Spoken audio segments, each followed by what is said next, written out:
마태복음 5장 13절로 16절 우리 한 목소리로 같이 봉독합니다. 시작. 너희는 세상의 소금이니 소금이 만일 그 맛을 잃으면 무엇으로 짜게 하리요? 후에는 아무 쓸데없어 다만 밖에 버려져 사람에게 밟힐 뿐이니라. 너희는 세상의 빛이라. 산 위에 있는 동네가 숨겨지지 못할 것이요, 사람이 등불을 켜서 말 아래에 두지 아니하고 등경 위에 두나니 이러므로 집안 모든 사람에게 비치느니라. 이와 같이 너희 빛이 사람 앞에 비치게 하여 그들로 너희 착한 행실을 보고 하늘에 계신 너희 아버지께 영광을 돌리게 하라. 아멘. 우리 옆분들하고 인사합니다. 주의 사랑으로 사랑합니다. 옆자리 함께 돼서 영광입니다. 우리 한 번 더 하겠습니다. 행복한 교회가 행복한 세상을 만듭니다. 할렐루야. 2년 전에 기운시대라는 단체에서요, 한국 교회의 신뢰도를 조사를 한 설문조사가 있습니다. 여러 항목이 있었는데 그 중에 제 눈에 크게 세 가지 질문이 눈에 확 들어왔어요. 첫 번째가 뭐냐면, 우리 한국이 여러 종교가 있는데 그 중에서 가장 신뢰하는 종교는 뭐냐? 믿을 만한 종교 말하는 거겠죠? 신뢰하는 종교는 뭐냐고 질문을 했는데 첫 번째가 카톨릭으로 30%였습니다. 불교가 26.2%였고 개신교 우리 교회가 18.9%였습니다. 이게 안타까운 현실이죠.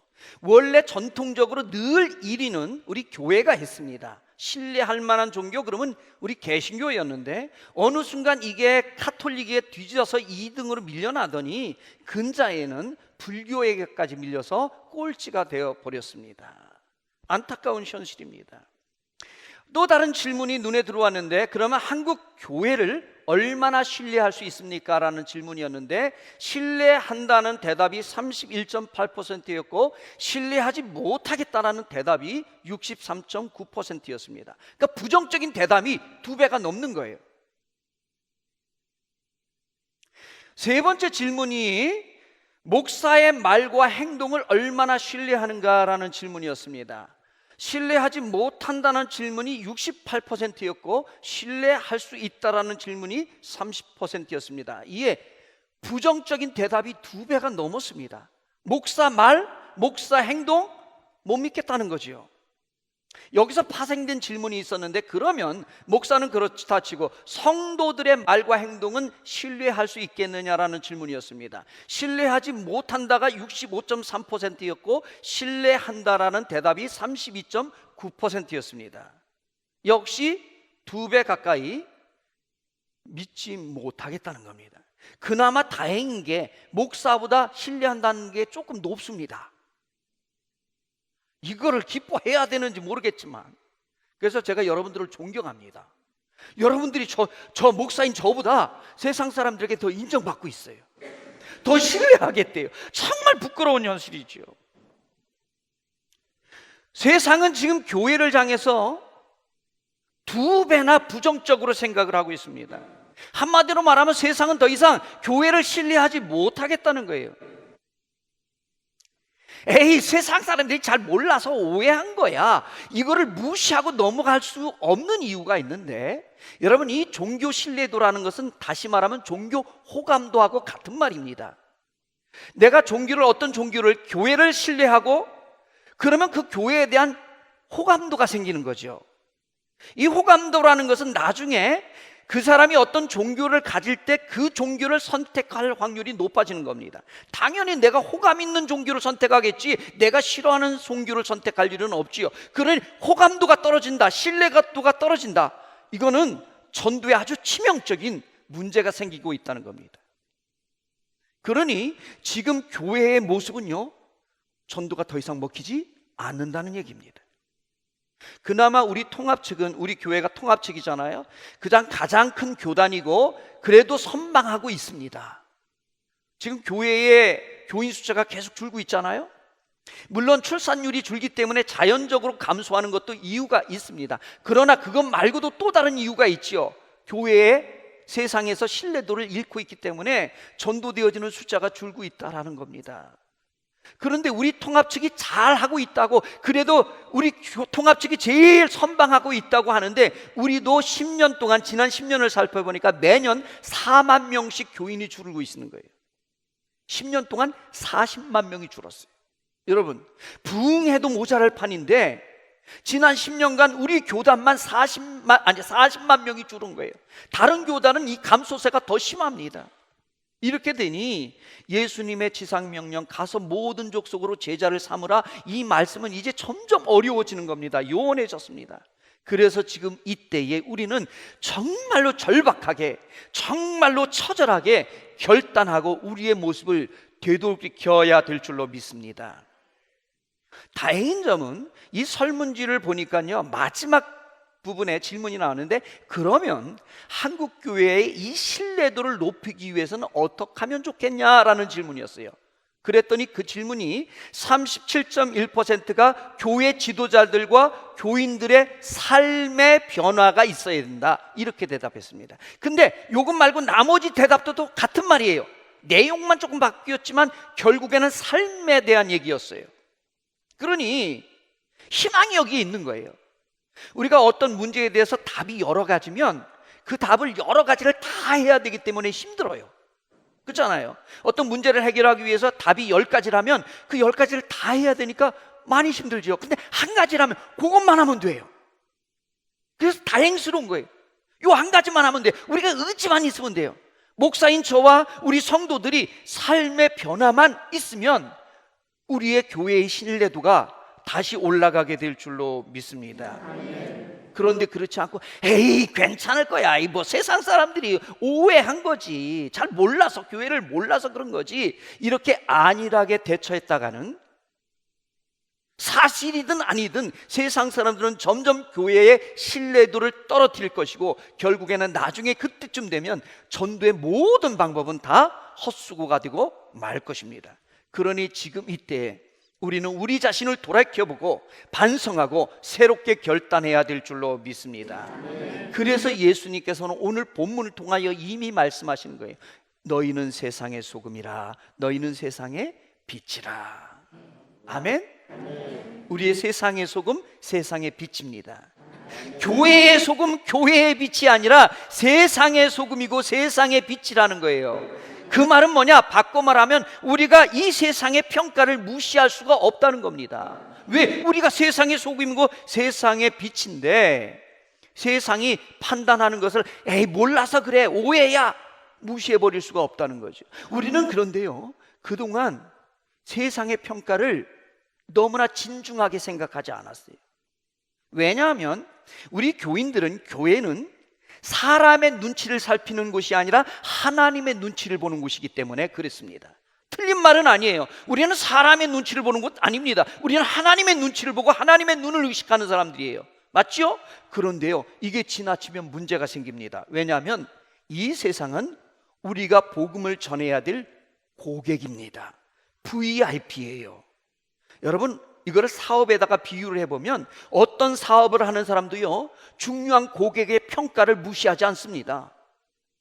기업이 자기 중요한 VIP 고객의 평가를 무시해가지고는 그 기업 망하겠다는 거지요. 그들의 평가에 집중하고 그 평가에 귀를 기울이고 눈치를 보는 이유가 뭐예요? 어떻게 해서라도 그 사람들의 마음을 얻어야 되니까. 영적으로도 마찬가지입니다. 우리 이 세상에 있는 모든 예수 믿지 않는 사람은 사실 우리의 VIP입니다. 우리가 그들을 믿음으로 섬겨서 하나님 앞에 인도해내야 될 잃어버린 하나님의 어린 양이기 때문에 그렇습니다. 그래서 우리는요, 세상의 평가에 귀를 기울여야 돼요. 세상 사람들의 눈치를 봐야 합니다. 그래야 그 사람들의 마음을 얻을 수 있고, 그래야 결국엔 그들을 예수님께로 인도하게 될 줄로 믿습니다. 우리가 교회에서 오해하는 것 중에 하나가, 하나님은 교회만을 사랑한다고 생각하는 거예요. 여러분, 하나님이 교회만을 사랑한다고 생각하면 여러분이 큰 오해입니다. 하나님이 교회를 사랑하시는 건 맞아요. 왜? 당신의 자녀들인데 교회를 사랑하시죠. 그런데 교회만 사랑하는 것 아닙니다. 하나님은 교회를 사랑하시고 동시에 이 세상도 사랑하십니다. 아멘. 그래서 요한복음 3장 16절에 하시는 말씀이 뭐예요? 하나님이 세상을 이처럼 사랑하사. 아멘. 하나님이 세상을 이처럼 사랑하셨다는 거예요. 교회 다니는 교인들만 사랑한 것이 아니라 아직 믿지 않는 이 세상 사람도 사랑하신 줄로 믿습니다. 그래서 누구를 주셨다고요? 독생자를 주셨으니 이는 누구든지 저를 믿는 자마다 멸망치 않고 영생을 얻게 하려 하심이라. 예, 교회를 사랑하시지만 동시에 세상도 사랑하십니다. 그래서 그 세상을 구원하기 위하여 하나님께서는 예수님을 십자가에 보내주신 줄로 믿습니다. 그래서 사실 우리도 예수 믿기 전까지는 세상 사람 아니었어요? 그런 우리를 사랑했기 때문에 우리도 마침내 예수를 믿고 하나님의 자녀가 된 줄로 믿습니다. 사실 그래서 엄밀하게 말하면 구원의 관점으로 보면 하나님은 교회보다 세상에 더 관심이 많습니다. 무슨 목사님 이상한 소리 같은데요? 진짜입니다. 하나님의 구원의 관점에 있어서는요, 교회에 다니는 저와 여러분보다 세상 사람들에게 더 관심이 있습니다. 왜냐하면 우리는 이미 구원 받았어요. 급한 불은 껐어요. 가만 놔둬도 이제 우리는 천국을 갈 수 있어요. 그런데 아직 예수 믿지 않은 사람들은 큰일 났습니다. 이대로 갔다가는 다 지옥으로 갈 것밖에 없습니다. 그래서 하나님은 너무나 급하신 거예요. 너무나 지금 마음이 아프세요. 그래서 99마리의 양을 남겨두고 한 마리의 양을 찾아가는 심정으로 잃어버린 세상 사람들을 오늘도 구원하기를 원하시는 줄로 믿습니다. 그러니 이것을 아멘이라는 거예요. 네, 우리 아멘 소리를 크게 하라고 지금 사인을 주는 거니까 아멘 크게 하십시오. 아멘? 아멘. 예. 그래서 한 영혼이 주님께 돌아오면 하늘잔치가 벌어지는 겁니다. 아멘. 그러니 우리 또한 하나님처럼 세상에 관심을 가지시기를 축복합니다. 우리는 이 말을 들으면요 헷갈려요. 왜냐하면 그동안 늘 목사님들은 여러분 세상에 관심을 끊고 사세요 이렇게 했단 말이에요. 세상에 관심을 갖지 말라고 말했어요. 그러니까 세상에 관심 좀 가지라고 말하면 이거 무슨 너무 세속적인데 이렇게 생각하시는데 아닙니다. 성경의 원리는 우리로 하여금 세상에 관심을 갖고 살라고 하십니다. 하나님이 그러신 것처럼. 문제는 세상에 관심을 가지라는 말을 오해해서 세상에 돈 잘 벌리는 곳이 어딘가 그거 관심 가지라는 얘기가 아니고요. 요즘 하나님이 핫하다며요. 뜬다며요. 그래 요즘 그래서 어느 분부터 보니까 뭐 서울 사는데 하남에 땅을 많이 사놨대 이미. 뭐 그런 거에 관심 가지라는 얘기가 아니고 세상에 재밌거리 찾아서 관심 가지라는 게 아니라 지금 하나님께서 잃어버린 영혼들이 있는데 어떻게 하면 이 영혼들을 주님께로 돌아오게 할 건가? 누가 좀 그런 마음이 준비가 돼 있을까? 누가 하나님께서 지금 기다리는 영혼일까? 이거를 찾느냐고 관심을 가지라는 얘기입니다.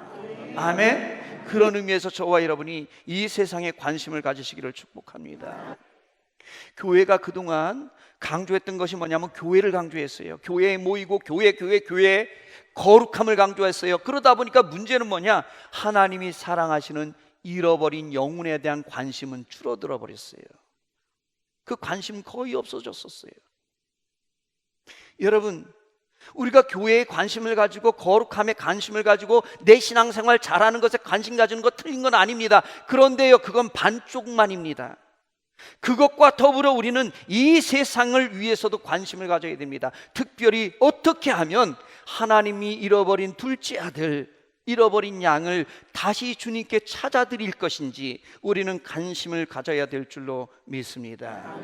분명한 것은요, 세상이 교회를 위해서 있는 것이 아니라 교회가 세상을 구원하기 위해서 있는 줄로 믿습니다.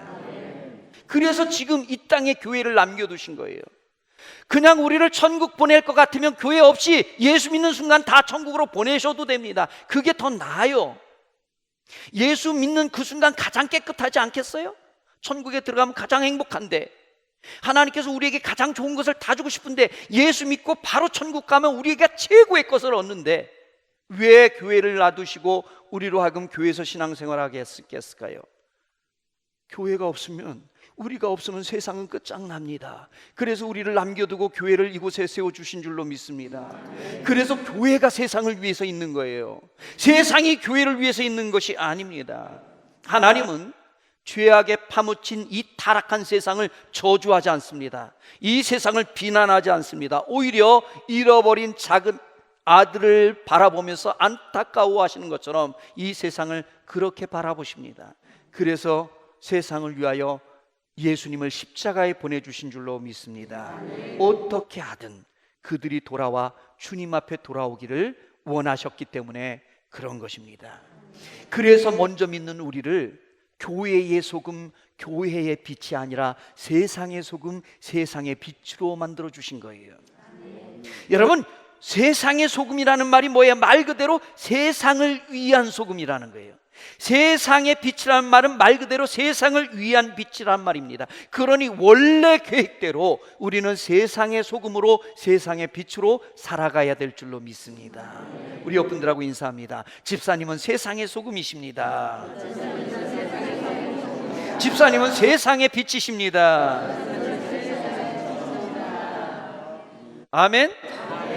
근데 우리가 이걸 잊어먹고 자꾸 교회의 소금인 줄 알았어요. 교회의 빛인 줄 알았어요. 그래서 교회는 열심히 했어요. 교회 안에서는 열심히 했어요. 열정 있게 했어요. 교회에 집중했어요. 교회만 생각했어요. 그러다 보니까 세상 사명에 대해서는 소홀히 하게 됐습니다. 교회의 힘을 다 쏟다 보니까 교회는 부흥은 했어요. 교회가 힘은 생긴 것 같아요. 그런데 세상에 대해서 무력해졌습니다. 세상에 영향력을 끼치지 못하고 있습니다. 우리는 원래 예수님의 계획대로 이제는 세상의 소금이 되고 세상의 빛으로 살아야 될 줄로 믿습니다. 그렇지 않으면 어떻게 돼요? 시간이 지나가면서 우리는 교회만의 소금, 교회만의 빛으로 끝나버리게 되어지는 겁니다. 그러면 정말로 지금보다 더 심각한 교회의 현상이 벌어질 것입니다. 여러분, 교인들의 일상생활을 한번 계산을 해보세요. 7일이잖아요. 그 중에 일주일은 하루예요. 나머지 평일, 주중 6일은 세상에서 삽니다. 그 얘기는 뭐예요? 우리가 교회에서 잘하는 것보다 세상에서 잘하는 것이 6배가 중요하다는 거예요. 우리가 대부분 교회에서는 잘합니다. 교회 오면요, 우리가 그래도 세상에서 살던 거하고는 다르게 좀 얼굴에 웃음도 띄고요, 그죠? 세상에서 팍팍하게 살다가 교회 오면 그래도 하나님의 은혜를 받으면서 마음의 평안도 누리고요, 웃기도 하고 행복해하기도 하고 또 거룩한 모습으로 살기도 하고. 교회에서는 대부분 그렇지 않아요? 아멘? 그렇잖아요. 우리 교인들 옆분 보세요. 보세요. 거룩해 보이잖아요. 맞죠? 예, 교회에선 그래도 대부분 잘합니다. 문제는 그런데 세상 사람들은 우리가 교회에서 잘하고 있는 걸 몰라요. 우리가 작년에 1,000만 원 어려운 사람을 위해서 헌금한 거 세상 사람들이 알겠어요? 뭐 이걸 광고하기도 그렇고, 또 올해 우크라이나하고 우리 산불난거에서 1,000만 원 가까이 또 헌금을 했어요. 우리 사랑의 숨 구제 헌금을 했어요. 근데 이거 세상 사람들이 알겠어요? 우리가 그래도 교회에서 나름대로 열심히 하고 있잖아요. 근데 세상 사람들은 안 보이거든요. 왜? 교회에 나오지 않으니까. 우리가 교회에서 행복한지, 서로 사랑을 하는지, 웃고 있는지, 거룩한지 어떻게 알겠어요? 그럼 세상 사람들이 뭘 보냐? 우리가 세상에서 사는 6일 동안의 우리의 모습을 보는 거예요. 아멘? 오늘 일부 때 새 가족이 오셨었는데 강동구에 사시더라고요. 그래서 뭘 줄 알았더니 생각보다 또 차 타고 오면 금방 오신대요. 근데 이제 주소로는 강동구 그러니까 서울인데, 근데 얘기를 하시는데 그런 거예요. 막 얘기를 하는데 전도하신 권사님 그 식당에 갔는데 권사님이 너무 인자하시고 너무 그동안 계속 그 식당을 이제 이용을 했는데 너무 이렇게 마음이 선하시고 그러더라는 거예요. 그래서 교회 오라는 말 한마디 그냥 온 거야. 왜 할렐루야도 안 해줘요? 아멘? 세상 사람들은 거기서 본다니까요. 우리가 교회에서 열심히 기도하는 모습을 보고 감동받는 게 아니라, 왜? 오지도 않았는데 어떻게 보겠어요? 우리가 세상에서 6일 사는 그날이 6배가 중요합니다. 아멘? 그래서 우리는요, 이 세상에서 6날, 주일 하루보다 6배가 중요한 이 주중의 삶을 세상 사람들에게 보여줄 수 있어야 될 줄로 믿습니다. 세상 눈치 좀 보고 사세요. 6일 동안 세상 눈치 좀 보고 사세요. 아멘? 저는 좀 대범한 성격이라서 세상 눈치를 잘 안 보고 사는데 요즘은 자꾸 눈치를 보고 살려고 하는 거예요. 제가 신장시장에 이제 요즘은 뭐 바빠서 이 행축 때문에 뭐 나가보지도 못했지만 전에 이제 신장시장에 이렇게 월요일 날 쉬니까 이제 점심이라도 국수라도 먹으러 탁 나가면요, 저희 집사람이, 저희 아내가 저한테 주의를 줍니다. 여기는 지뢰밭이라고. 무슨 말인지 알아들으셨죠? 여기는 다 우리 교인들이 본다고. 그러니까 행동 좀 조심해야 된다고. 걱정이 되나 봐요, 제 행동이. 그래서 제가 요즘 눈치 보고 삽니다. 차 운전할 때도 끼어들어도 빵빵 안 하려고 무지하게 했습니다. 근데 여러분, 저뿐만 아니라 우리 모두가 그렇지 않겠습니까? 우리 하남시에 오래 살았던 분들은 우리가 미래를 사는 교회 교인이라는 걸 알고 있습니다. 다 지켜봅니다. 다 지켜봅니다. 제가 아르바이트 할 때 춘천에서 닭갈비집에 국수, 이 사리 우동을 배달한 적이 있었어요. 2달 동안 제가 대학교 1학년 마치고 그때 잠깐 아르바이트를 했었는데, 근데 제가 신학대학생이라는 걸 말도 안 했어요. 주인만 알고 계셨는데 그 시장통에 사람들이 다 한 거예요. 대학생이 아르바이트로 국수 배달한대, 그것도 신학생이래, 뭐 나중에 목사 될 사람, 소문이 다 퍼졌어요. 그런 줄 알았으면 내가 정말 조심했었을 건데, 이 오토바이 배달하면 바라바라바라 그러면서 다니잖아요. 대학생이니까 뭐 저도 뭐 샥 그러고 다니는데, 그 오토바이 뭐 배달 오토바이 별로 뭐 그 조그만 오토바이 뭣도 없는데 그때는 또 그게 멋있는 줄 알아요. 바라바라바라 그러면서 내가 신학생인 줄 다 알았는 줄 알았으면 내가 조심했을 건데.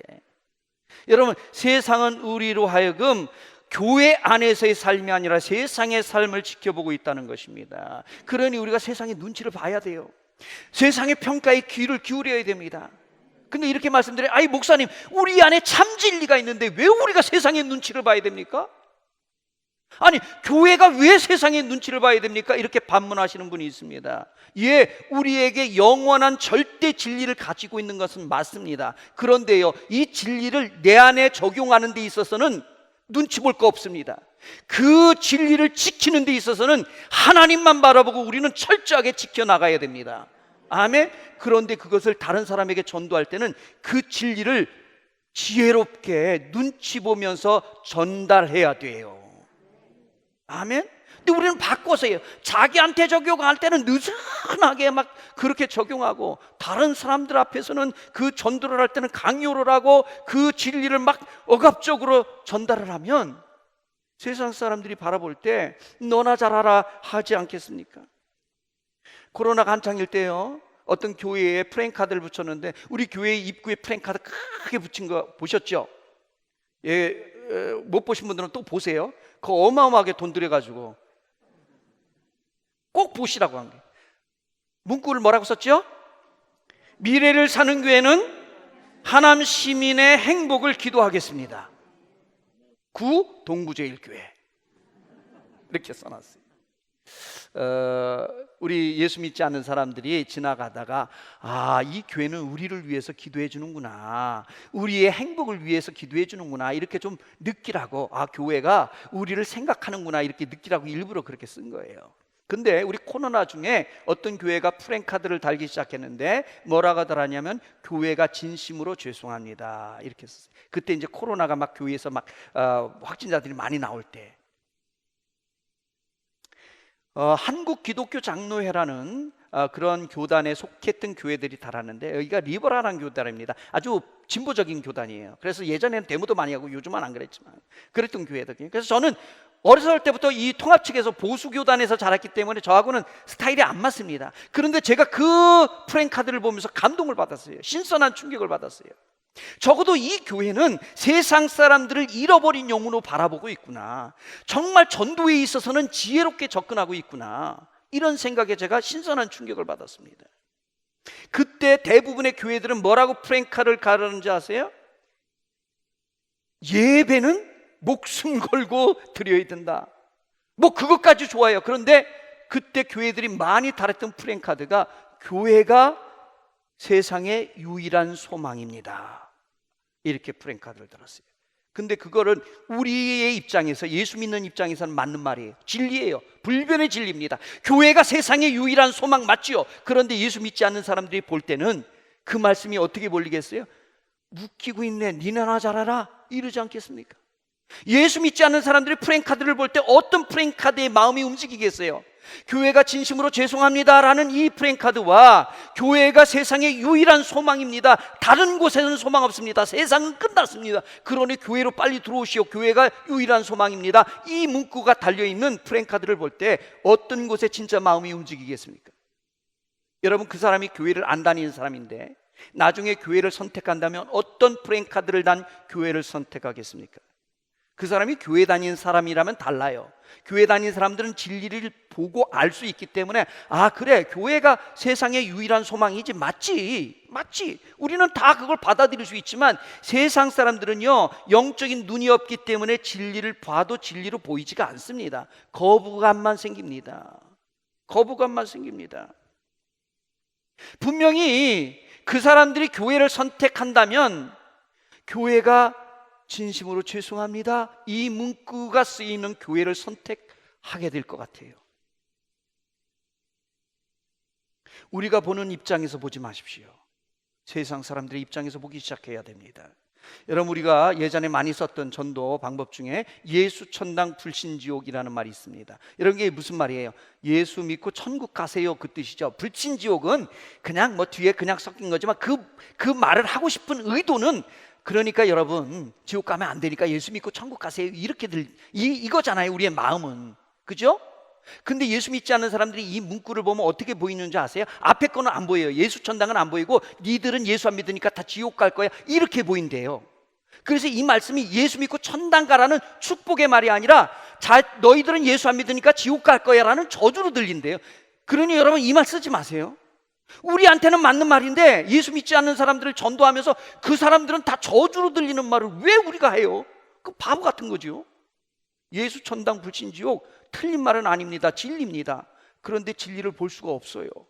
영적인 눈이 없으면 안 들리기 때문에 그 말씀을 들을 때 오히려 거부감으로 저주로 들린다는 겁니다. 자, 그러니 우리가요, 지혜로워야 돼요. 세상의 눈치를 봐야 돼요.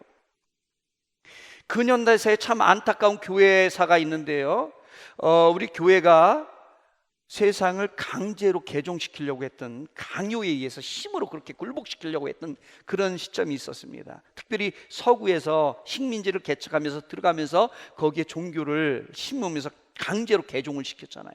그 중에 대표적인 나라가 프랑스라는 나라의 IT에 대해서 그렇게 했습니다. 여러분, IT 들어보셨나요? 예전에 지진이 크게 나가지고 한국에서도 많이 헌금하고 그랬었잖아요.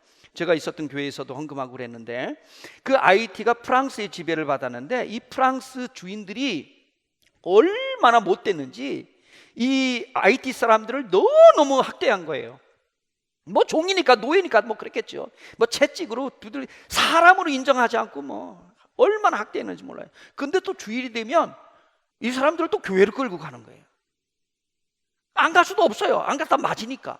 그래서 억지로 그렇게 주인이 믿는 하나님을 믿는 척 했어요.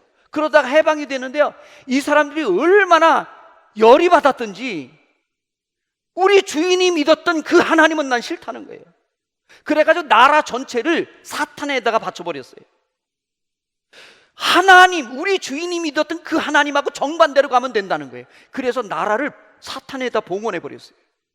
여러분, 이런 방법은요, 믿지 않는 세상 사람들을 하나님께 영광을 돌리는데 이런 방법을 써서는 안 됩니다. 그럼 어떻게 할까요? 오늘 우리 16절 하반절을 같이 읽겠습니다. 사람들이, 시작. 사람들이 너희의 선한 행동을 보고 하늘에 계신 너희 아버지께 영광을 돌리게 하여라. 아멘. 세상이 믿지 않는 사람들, 교회를 비방하는 세상 사람들에게 하나님께 영광을 돌리게 만드는 것은 우리에게 달렸다는 거예요. 우리에게. 어떻게? 우리의 선한 행동을 보고. 그들은 영의 눈이 없기 때문에 하나님을 볼 수가 없어요. 진리를 들어도 진리로 보이지가 않아요. 그런데 그 사람들이 하나님께 영광을 돌리게 만드는 방법이 있는데 뭐냐면 우리의 선한 행동을 통하여, 그게 안경이 돼서 우리의 선한 행동을 볼 때 세상 사람들이 그때서야 하나님을 알고 하나님께 영광을 돌리게 되어진다는 겁니다. 아멘.